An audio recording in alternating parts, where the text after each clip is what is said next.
নমস্কার, আমার চ্যানেলের একটি ব্লগে আপনাদের সবাইকে ওয়েলকাম। আজকে আমার হাজবেন্ডের ম্যাচ আছে সকালে। ও এই ব্ল্যাক কফিটা খেয়ে বেরিয়ে যাবে। এদিকে আমার হাজবেন্ড ব্যাগ গোছাচ্ছে আর আমার মেয়ে সামনে দাঁড়িয়ে যাচ্ছে। বাবা চলে যাচ্ছে এটাই মন খারাপ।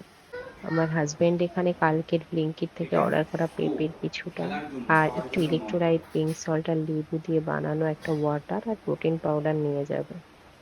এখানে ও ঠাকুরকে প্রণাম করে মাঠের উদ্দেশ্যে বেরিয়ে যাবে। আজকে ওর টি-20 ম্যাচ, অ্যাপ্রক্স 4 to 5 hours মাঠে কন্টিনিউ থাকতে হবে। খুব গরম পড়েছে এখন, এর মধ্যে ওর শরীরটা নিয়ে টেনশন থাকে।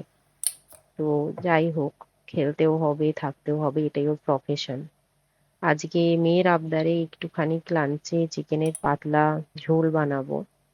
যারা বাইরে বেরোয় তাদের এক রকমের কষ্ট আর আমাদের মতো হোম মেকারদের আর এক রকমের গরমে কষ্ট। এই গরমে রান্না বান্না করা সত্যি যে কি কষ্ট, যারা করে তারা মানে বুঝতে পারে। আপনাদের এই গরমে বাড়িতে কি রান্না হচ্ছে অবশ্যই কমেন্টসে জানাবেন। এই চিকেনটার জন্য গ্যাসের সামনে কন্টিনিউ দাঁড়িয়ে থাকতে হয় না, এটার জন্য আমি এই চিকেনটা মাঝে মধ্যে করি গরমকালে বিশেষ করে। এতে নুন, হলুদ, জিরে, ধনে আর পেঁয়াজ কুচি যেটা আমরা রাখি সেটাকে একসাথে সবকিছু দিয়ে আমি এখানে ম্যারিনেট করি।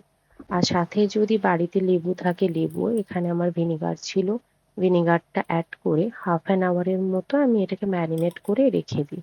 আর যতক্ষণ আমি এটাকে ম্যারিনেট করে রাখি তার মধ্যে আমি এখানে আলু দেবো, যেহেতু চিকেনটায় আমি আলুটাকেও ভেজে নিই, একটু ঢাকা দিয়ে দিয়ে ভেজে নিই। এখানে যেমন আমরা চিকেনের জন্য গরম মশলা দিই সেরকম গরম মশলা দিয়ে যে চিকেনটা ম্যারিনেট করেছিলাম টোটালটা দিয়ে দিই। যেহেতু নুন দেওয়া আছে তো চিকেনটা থেকে না অটোমেটিক জল ছাড়ে, তাই সামনে না দাঁড়িয়ে থাকলেও এখান থেকে জল ছেড়ে অটোমেটিক এটা কষবে, মিডিয়াম আঁচে রেখে দিলেই হয়ে যাবে এটা। যখন ভালো মতো কষে যাবে, একটু ড্রাই ড্রাই হয়ে যাবে, আমি এখানে একটু গরম জল ইউজ করেছি ঝোলটাকে বাড়ানোর জন্য। পুরো গরম জলটাকে দিয়ে ভালো মতো যতটা ঝোল করতে চাইছি সেই ঝোলটা করার মতো জল দিয়ে এখানটায় আমি ঢেকে দেবো আর কি, যাতে চিকেনটা আর আলুটা সিদ্ধ হয়ে যায়। আর কোনো মশলা যায়নি বলে এখানে আমি একটু চিকেন মশলা এভারেস্টের অ্যাড করছি। আজকে লাঞ্চে চিকেন, ভাত আর এটাই ছিল। যদি ভিডিওটা ভালো লাগে লাইক শেয়ার করবেন। দেখা হবে নেক্সট